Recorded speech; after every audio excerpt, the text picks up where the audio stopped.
이 저녁에도 저와 여러분들의 심령에 하나님의 말씀의 은혜 담비가 충만하게 임하게 되는 이 저녁이 되길 간절히 소망합니다. 우리 지난주에는 말씀이 게네사렛에 대해서 여러분들과 함께 나누었습니다. 게네사렛. 오늘 말씀을 일단 먼저 보시면서 조금 말씀을 좀 더 이어가고 또 지난주 말씀까지도 말씀을 좀 드리도록 하겠습니다. 다시 한번 띄워주시겠어요? 24절 말씀. 7장 24절에 보니까요, 주님이 이런 말씀이 이르되 있죠. 예수께서 일어나셔서 거기를 떠났대요. 거기가 어디예요? 거기 어디예요? 거기. 지난주 거기. 지난주 거기를 떠나서 두로 지방으로 가신 거예요. 두로 지방에 갔더니 누가 나와요? 여러분 잘 아시는 더러운 귀신 들린 딸을 둔 엄마. 보통 우리가 수로보니게라는 지역의 여인이라고 그래서 수로보니게 여인, 이렇게 우리가 알고 있는 그 여인에 대한 이야기인데, 오늘은 이제 그 이야기예요. 잠깐 지난주에 대한 말씀을 조금 여러분들에게 상기시켜드리고 또 말씀을 이어갈게요.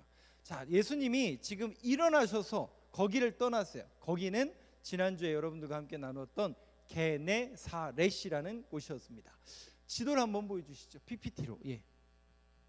PPT로 지도를 한번 보여주시면, 지금 우리가 계속해서 여러분 옆에 보시는 오른쪽에 보이시는 지도는 가나안 땅입니다. 우리 교회 로고 없어도 될 것 같은데, 가나안 땅입니다. 가나안 땅이 이렇게 길쭉하게 되어 있죠. 길쭉하게 되어 있고, 오른쪽에는 위에 갈릴리, 요단강, 사해가 이렇게 있고, 갈릴리, 사마리아, 유대라고 써져 있는 이곳이 이제 가나안 땅인데, 이렇게 보면 이제 지도가 너무 작잖아요. 그래서 저 위에 갈릴리 부분만, 예수님께서 사역하신 그 부분만 한번 확대해서 넘겨주시죠.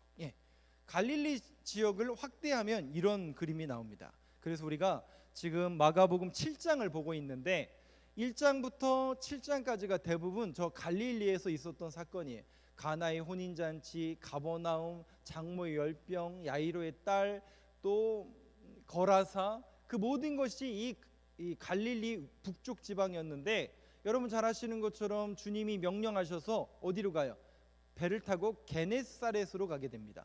원래는 어디로 가라고요? 벳세다로 가라고 그랬는데 광풍 때문에 게네사렛으로 갈 수밖에 없죠. 그것은 주님의 의도였다라고 제가 지난주에 말씀을 드렸습니다. 그래서 게네사렛에 갔더니 여기 지역, 여러분 지도에 보시면 갈릴리의 이쪽 있죠?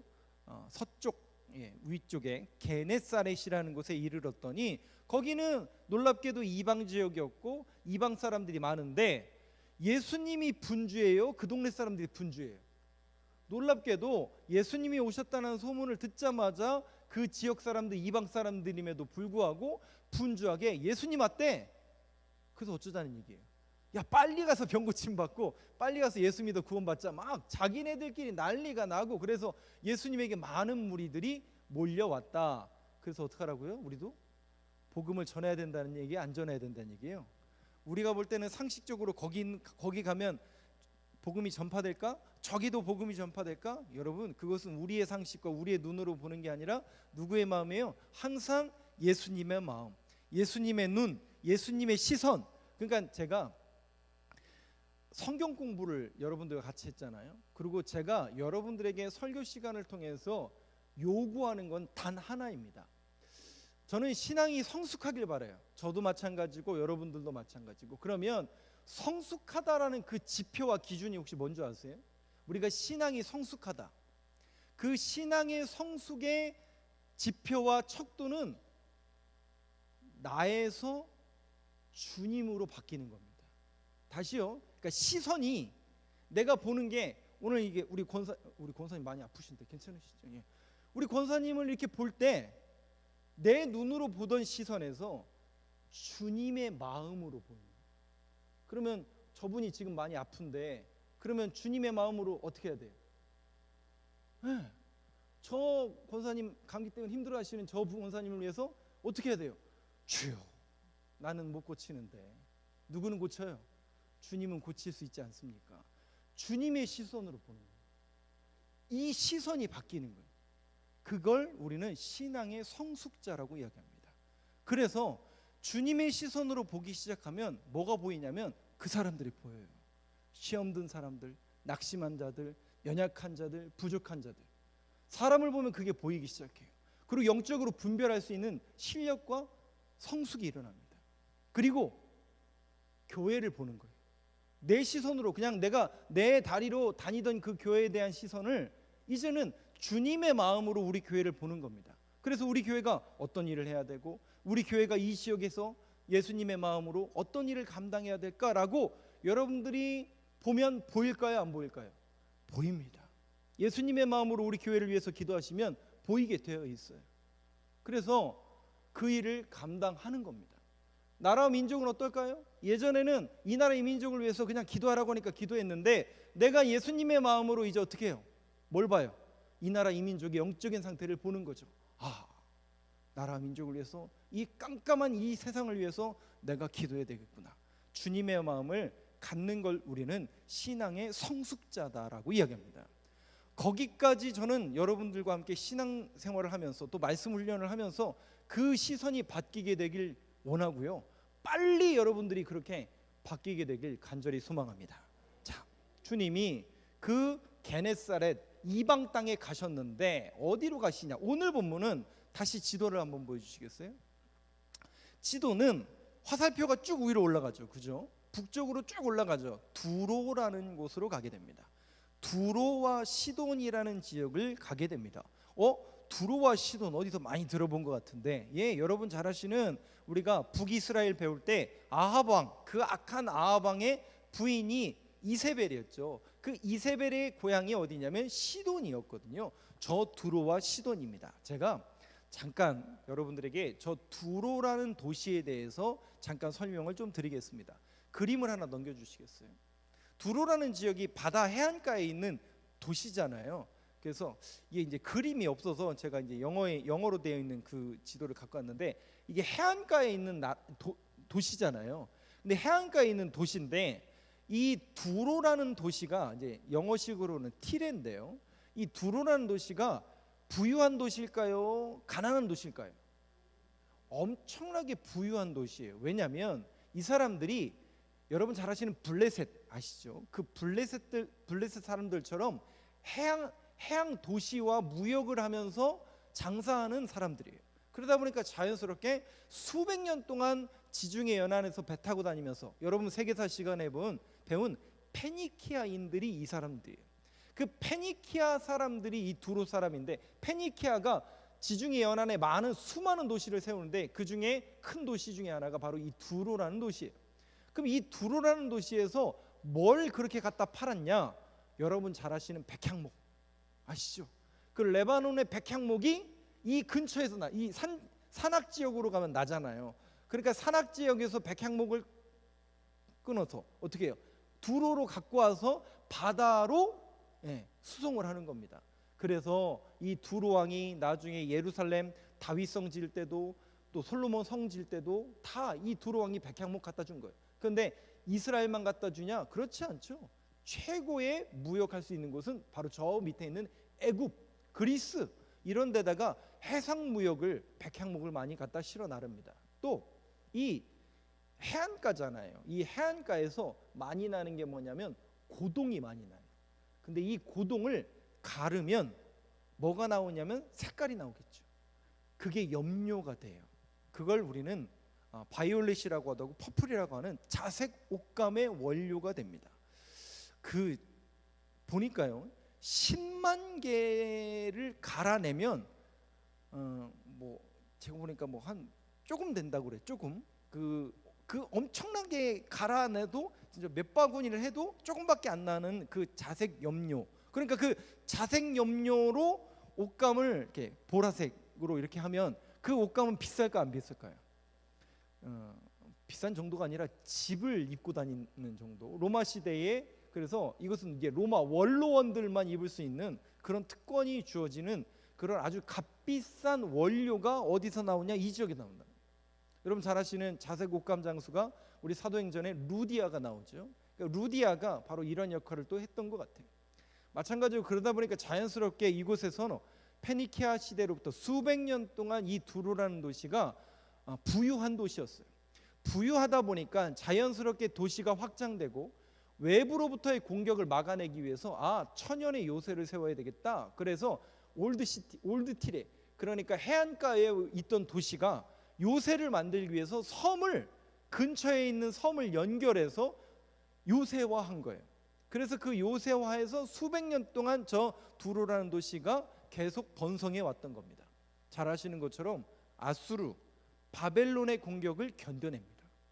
그럼 여러분 한번 생각해 보세요. 아수르의 공격, 바벨론의 공격을 견뎌냈으면 이 두로라는 도시가 만만한 도시가 아니라 어마어마한 실력과 능력의 도시예요. 그런데 에스겔서에 보면 이 두로의 멸망을 예언한 구절이 나옵니다. 그러면서 에스겔서를 통해서 두로가 멸망할 것을 예언하는데 그 멸망이 이루어지느냐 안 이루어지느냐, 하나님의 말씀은 빗나감이 없죠. 332년, 여기 보면 시즈 오브 티레라고 나왔죠. 332년, 저 해가 어떤 해냐면 바로 여러분 잘 아시는 알렉산더라는 그 왕이 이 근동 지역을 차지하면서 두로를 공격합니다. 시즈 오브 티레라고 써 있는데요, 티레를 포위하다라는 뜻이에요. 알렉산더가 포위했는데 알렉산더가 저 두로라는 도시를 넘었을까요? 못 넘었을까요? 넘었으니까 제가 말씀드리겠죠. 그런데 그 유명한 알렉산더도 저 요새를 함락하기 위해서 7개월 걸렸대요. 7개월.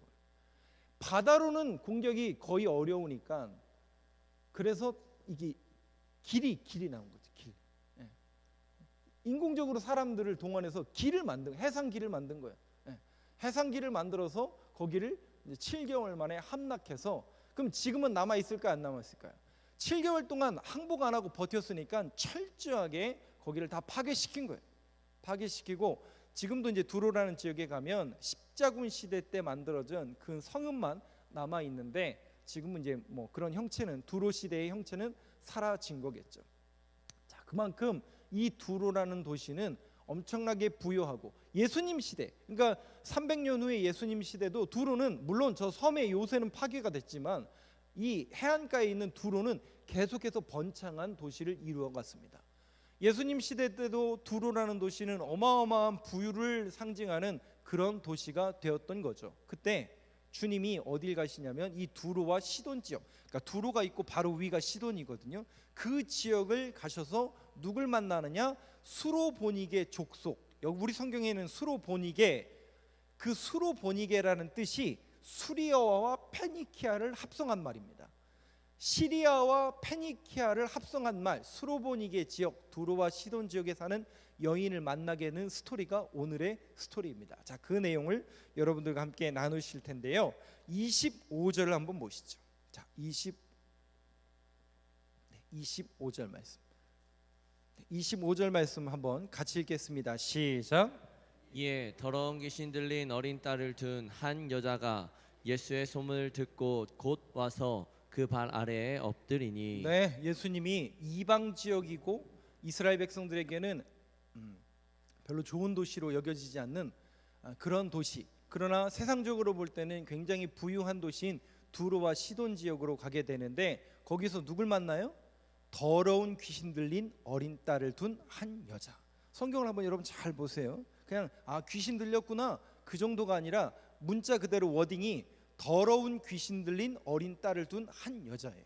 자, 그러면 딸은 안 등장하죠. 우리 성경에 딸은 안 등장하고 이 여인만 등장하는데, 여기 보니까 더럽다라는 표현이, 아니 귀신이 당연히 더러운 거 아니냐. 근데 여러분, 마가복음 이 기자가, 마가복음을 쓴 마가 기자가 이 성경을 쓸 때는 뭔가 이 한 단어 한 단어 속에 뭔가 의미를 함축하고 있거든요. 귀신은 당연히 더러운 존재, 악한 존재니까 더럽겠지. 더럽다. 왜 더러운 귀신이라고 성경에 묘사하고 있을까? 왜냐? 이 앞부분 때문에 그래요.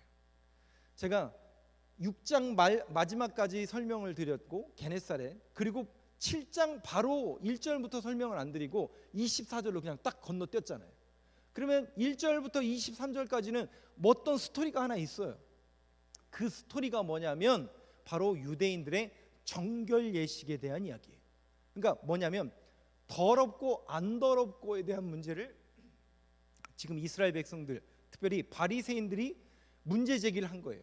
그 문제 제기 속에서 뭐가 더러운 거냐, 진짜 더러운 게 뭐냐, 이 논쟁이 벌어졌던 것을 암시하고 있어요. 자, 그 내용을 한번 먼저 보도록 하겠습니다. 마태복음, 마가복음 7장 20절 22절을 한번 보시죠. 20절부터 한번 같이 읽겠습니다. 시작. 또 이르시되 사람에게서 나오는 그것이 사람을 더럽게 하느니라. 속에서 곧 사람의 마음에서 나오는 것은 악한 생각 곧 음란과 도둑질과 살인과. 네, 말씀 잠깐 다 앞에 넘겨주세요. 앞에 여기 보니까 사람에게서 나오는 그것이 사람을 더럽게 한대요. 입으로 들어가는 것이 더러운 게 아니라 입에 나오는 것이 사람을 더럽게 한다. 사람을 더럽게 하느니라. 속에서 곧 사람의 마음에서 나오는 것은 악한 생각 곧 음란과 도둑질과 살인과. 넘겨주시죠. 진짜 악한 게 뭐냐, 더러운 게 뭐냐, 간음과 탐욕과 악독과 속임과 음탕과 질투와 비방과 교만과 우매함이니. 진짜 더러운 게 뭐라는 거예요, 여러분? 저런 게 더 더럽다는 거죠. 즉 우리의 행동과 우리의 신앙의 패턴과 또 우리의 마음 속에서 나오는 그 마음의 생각과 그 모든 것이 더 더러운 거 아니냐? 왜? 예수님은 우리의 마음의 중심을 보시는 분이기 때문에 그 마음의 더러움을 지금 지적하고 있는 거예요. 그런데 바리새인들은 무슨 더러움을 지적하고 있느냐? 넘겨주시죠. 7장 1절 2절 말씀 같이 읽겠습니다. 시작. 바리새인들과 또 서기관 중 몇이 예루살렘에서 와서 예수께 모여들었다가 그의 제자 중 몇 사람이 부정한 손 곧 씻지 아니한 손으로 떡 먹는 것을 보았더라. 어떻게 너희 제자들은, 그러니까 이 바리새인들은요, 신기한 게 여기도 보세요. 예루살렘에서부터 쫓아온 거예요. 재밌지 않으세요? 저는 성경을 볼 때마다 너무 재밌는 게, 어디 지금 예수님 어디 계세요? 두로, 그러니까 게네사렛을 나오신 거예요. 이제 두로는 아니고, 이 사건은 두로는 아니고 게네사렛은 이방인들이 사는 곳이에요. 그럼 거기까지 쫓아왔다는 얘기, 안 쫓아왔다는 얘기? 누구 만나려고? 예수님을 왜 온 거예요, 이 사람들은? 예수님 트집 잡으려고 여기까지 쫓아온 거예요. 그 예수님 가는 데마다 뭐 하나, 뭐 고치나, 제자들은 뭐 하나, 그냥 호시탐탐. 그래가지고 밀 이거 했네? 다 적어가지고 얘네 봐라고, 더러운, 손도 안 씻네? 이렇게 된 거예요. 그때 주님이 뭐라고 하는 거예요? 야, 진짜 더러운 게 뭐냐? 진짜 더럽다는 게 뭐예요, 여러분? 네 마음의 상태가 더 더럽다는 거예요. 겉은 깨끗한 척, 겉은 바리새인인 척, 겉은 목사인 척 하고 있지만 정말 네 마음의 상태가 하나님 보시기에 합당한 자로 서 있느냐? 하나님은 그걸 보신다라는 거예요. 제 양복의 상태를 보시는 게 아니라, 제가 무슨 넥타이 색깔, 이게 중요한 게 아니라 제 마음의 상태를 하나님은 보신다. 그럼 제가 여기 이 자리에 오를 때 어떻게 올라야 돼요?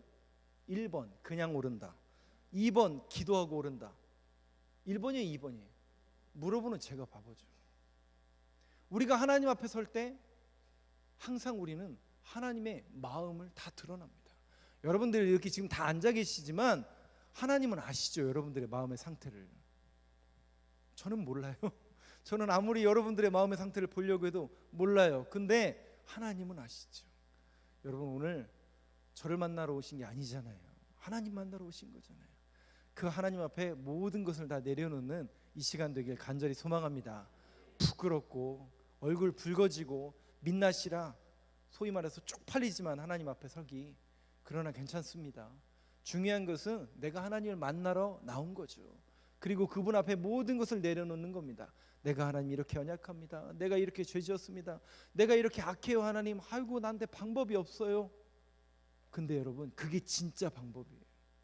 왜 제가 이 표현을 쓰냐면, 오늘 이 여인이 정확하게 그렇게 나가요. 누가 봐도 이 여인 별거 없어요. 그냥 그 동네, 부자 동네에서 살아가는 한 여인일 뿐이에요. 그런데 그 여인에게 방법이 있어요, 없어요? 방법이 없어요.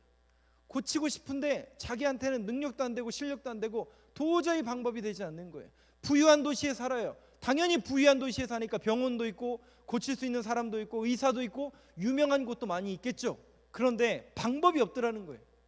거기에 방법이 없어요. 부유한 그곳에 방법이 없더라는 거예요. 돈으로 해결할 줄 있는 줄 알았는데 그게 해결이 안 되더라는 거예요. 그런데 이 여인은 적어도 뭐가 있어요? 믿음이 있죠. 주님이 오신다는 소식을 듣자마자 주님께 엎드려 경배하며 나아갑니다. 내용으로 보시죠. 25절입니다. 마가복음 7장 25절 한번 보시죠.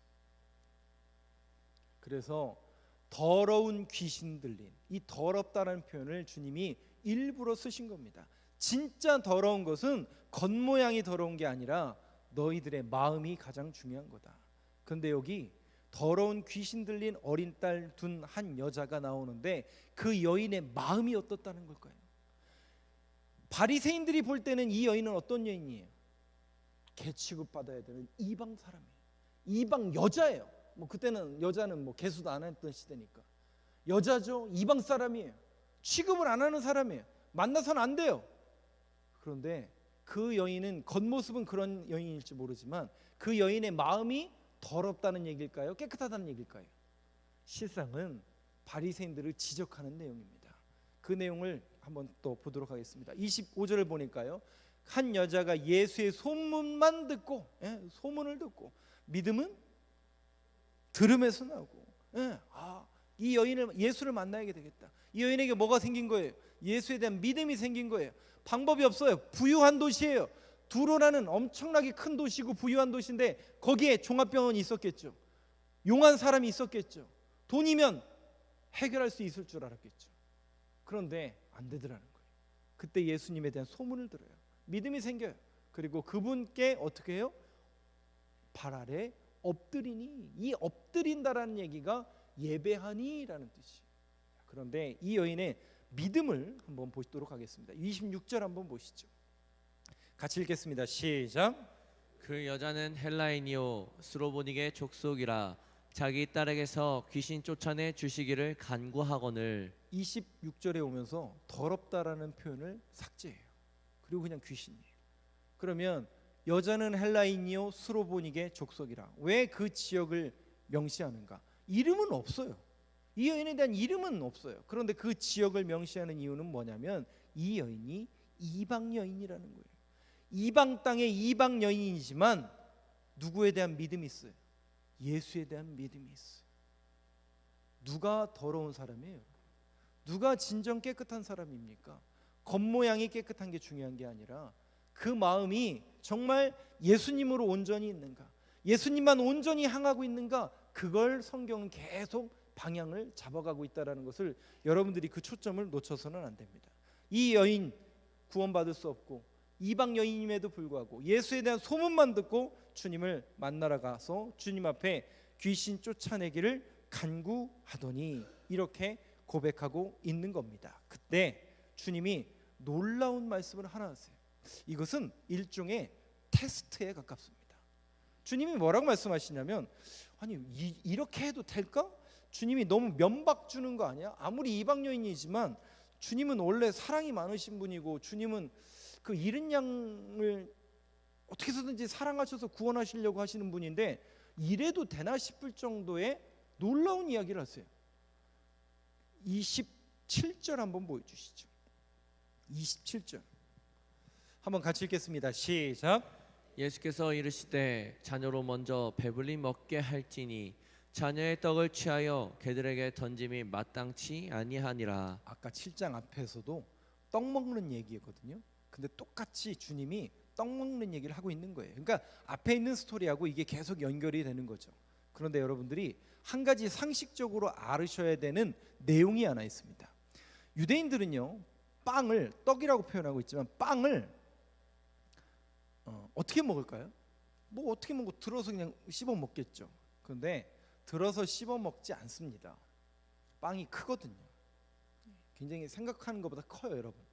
그래서 빵을 들어서 떼어서 먹습니다. 띄어서 먹는 거예요. 빵을 이렇게 잡고 띄어서 먹고, 띄어서, 그러니까 숟가락이나 이런 거 없으니까 띄어서 먹고 띄어서 먹습니다. 그러면 손이 더러워져야 깨끗해져요. 당연히 더러워지죠. 그러면 그 더러워진 손을 어떻게 하냐면 남은 빵으로 비벼서 닦습니다, 손을. 근데 이게 제가 그냥 한 얘기가 아니라 지금도 이란이나 이라크에서는 그 손으로 먹는 사람들, 음식이 남으면 그걸로 손을 비벼서 닦아요. 인도도 마찬가지입니다. 똑같은 문화예요. 그러면 부스러기가 나야 안 나요? 그 부스러기는 어디다 털어요? 식탁 문화이기 때문에 발 아래 넣는 거예요. 그러면 그 부스러기를 누가 핥아 먹을까요? 네. 이제 그림이 이제 이해가 되시죠? 저 그림을 이 상식이 없으면 도저히 이해가 되지 않는 말씀이에요. 빵을 떼어서 먹다가 더러워지면 비벼. 그러니까 바로 앞에서 비비는 게 아니라 밑에다 이렇게 비비겠죠. 터는 거죠. 그러면 그 턴 걸 누가 먹는다고요? 개들이 와서. 근데 이제 우리 성경은 이제 이 원문은 이렇게 써져 있어요. 개 새끼입니다. 네. 개의 새끼입니다. 예. 그 작은 강아지요. 큰 개들은 이제 그런 거 안 먹겠죠. 그 작은 강아지들이 그 빵 부스러기를 먹는다라는 상식을 가지고 다시 27절 한번 보여주세요. 그럼 다시 한번 27절을 보시면 한번 그 상식을 가지고 여러분들 이 말씀을 한번 적용해 보세요. 예수님이 뭐라고 말씀하신 거냐면 자녀로 먼저 배불리 먹게 할지니, 자녀로 먼저 배불리 먹게 한다라는 것은 그 자녀는 이스라엘 사람을 말하는 거예요, 유대인을 말하는 거예요? 이스라엘 사람들, 하나님의 자녀인 유대인을 말하는 거예요. 제가 유대인을 말하는 거, 유대인을 이스라엘 사람을 말하는 겁니까? 이방인을 말하는 겁니다. 이스라엘 사람인 거죠. 그러면 할지니 자녀의 떡을 취하여, 즉 이스라엘 사람들에게 준 그 떡을 취하여 개들에게 던짐이 마땅치 아니하니라. 그리고 넘겨주시죠. 28절 같이 읽겠습니다. 시작. 여자가 대답하여 이르되 주여 올소이다마는 상 아래 개들도 아이들이 먹던 부스러기를 먹나이다. 놀라운 고백이에요. 그러면 그 개가 누구란 얘기예요? 이방인을 지칭하는 거거든요. 그러니까 주님이 아까 27절에 무슨 얘기냐면 하나님의 자녀 즉 유대인들에게만 하나님이 떡을 주신 것이지 이방인들에게는 준다는 얘기야, 안 준다는 얘기야? 안 주겠다는 얘기예요. 놀라운 하나님이, 그 예수님이 이거 왜 이러시지? 원래 한 영혼이라도 귀하게 여기시는 예수님이 이 여인한테는 유난히 뭐예요? 좀 표독하게 구르셔요. 그러니까 이거를 신학자들은 테스트라고 합니다. 이 여인을 테스트한 거예요. 그랬더니 이 여인이 28절 뭐라고요? 다시 보여주세요. 여자가 대답하여 이르되 주여 올소이다마는, 주님의 말이 맞지만 상 아래 개들도 아이들이 먹던 부스러기를 먹나이다. 이방인도 개에 불과하지만 나는 먹겠다는 얘기예요. 그러면 자신을 뭐로 취급하고 있는 거예요? 예수님이 놀랐을까요? 안 놀랐을까요? 깜짝 놀라시는. 이 여인이 어떤 이런 이야기를 할까? 그래서 이 본문을 가지고 마태복음에서는 이렇게 표현하고 있습니다. 넘겨주시죠. 마태복음에서는 똑같은 스토리를 이렇게 표현하고 있습니다. 한번 같이 읽겠습니다. 시작. 예수께서 거기서 나아가 들어와 시돈 지방으로 들어가시니 가나안 여자 하나가 그 지경에서 나와서 소리질러 이르되 주 다윗의 자손이여 나를 불쌍히 여기소서, 내 딸이 흉악하게 귀신 들렸나이다 하되. 넘겨주세요. 또 있죠. 네, 요건가요? 같이 읽겠습니다. 시작. 예수께서 이르시되 이 말을 하였으니 돌아가서 귀신이 내 딸에게서 나갔느니라 하시매 여자가 집에 돌아가 본즉 아이가 침상에 누웠고 귀신이 나갔더라. 아까 마태복음 한번 다시 보여주세요. 이 마태복음 기자는 이 마가복음에서 빠진 그 신앙 고백을 이야기해요. 주 다윗의 자손이요, 나를 어떻게 해달라고요? 불쌍히 여겨주옵소서. 나는 개입니다. 나는 개이입니다. 아닙니다. 개입니다. 나를 불쌍히 여겨주시옵소서. 나를 긍휼히 여겨주시옵소서. 내 딸이 흉악하게 귀신 들렸나이다 하되. 지금 이 여인은 지금 주님 앞에 어떻게 한 거예요? 엎드린 거예요. 그리고 자신을 개라고 표현해요. 자신을 주님 앞에 지금 낮추는 거예요. 계속 낮추는 거예요. 자, 여러분, 이게 뭘까? 저도 뭐 이게 이 여인의 그 행동이 도대체 어떤 방식이고 어떤 방법일까? 왜 예수님이 이 여인을 받으셨고 성경에 이렇게 기록이 될까? 마가 기자도 기록하고 마태 기자도 이 여인에 대한 이 태도를 왜 기록할까? 다윗의 자손이요. 이것은 이제 다른 사람들 아니고 유대인들도 고백했던 고백인데 이 여인의 어떤 모습 때문에 주님이 그 여인을 칭찬하셨을까? 바로 이겁니다. 자기를 낮추는 거예요.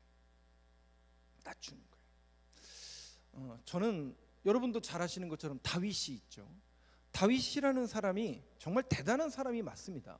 왜 대단한 사람이 맞냐면 누군가가 지적했을 때, 누군가가 자신의 죄악을 꼬집었을 때, 여러분 남이 저도 마찬가지죠. 저한테 누군가가 손가락질하고 지적하고 이것도 못하고 저것도 못하고 그런다면 제가 좋을까요? 기분이 좋을까요? 안 좋을까요? 물으면 제가 당연히 바보죠. 당연히 안 좋죠. 여러분들도 지적당하는 거 싫고 내 자신을 낮춘다라는 거 쉬운 일이 아닙니다.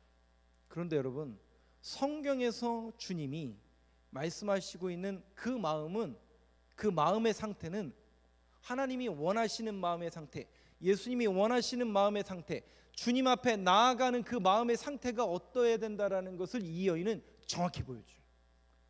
겉모습은 이방 여인이에요. 겉모습으로는 구원받을 수 있는 조건이 없어요. 그런데 이 여인은 소문만 듣고 예수님 앞에 나아가요.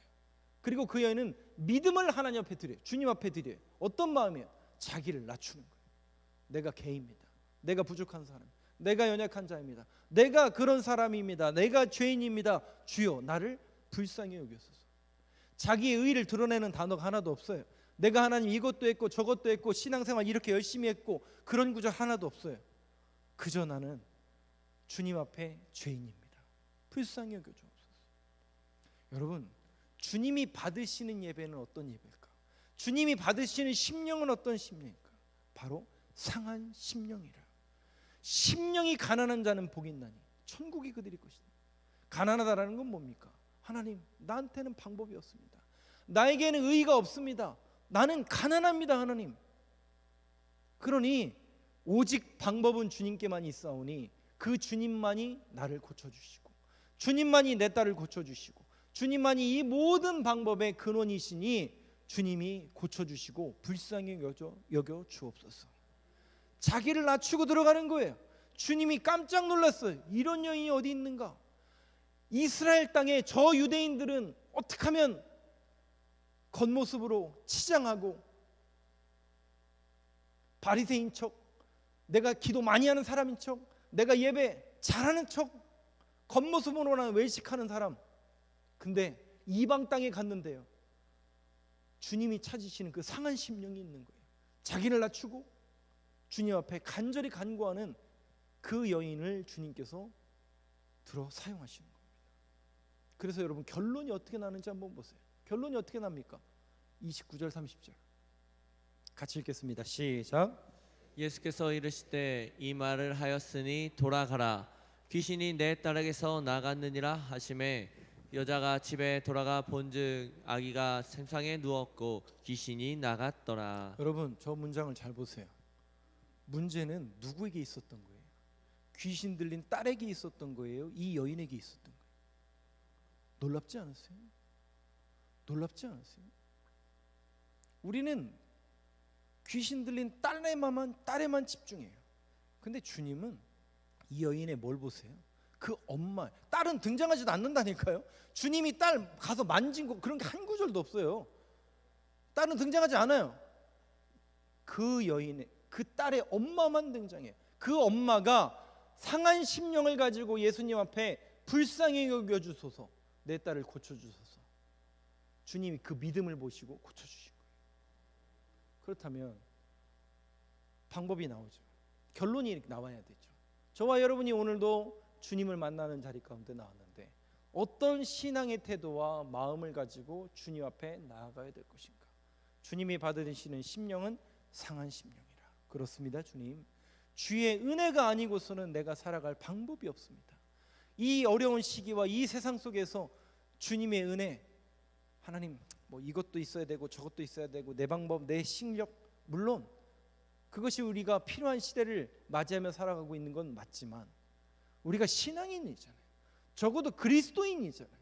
적어도 우리가 예수를 믿는 사람이고 성경을 믿는 사람이라면 이제 우리의 시선과 믿음의 고백과 우리의 마음은 상한 심령이 되어야죠. 주님 앞에 나아올 때 하나님, 내 마음과 내 심령이 애통하는 심령이 되게 하시고 가난한 심령이 되게 하시고 주님으로밖에 방법이 없음을 고백하며 주님의 은혜를 구하는 자리가 바로 이 자리가 되길 간절히 소망합니다.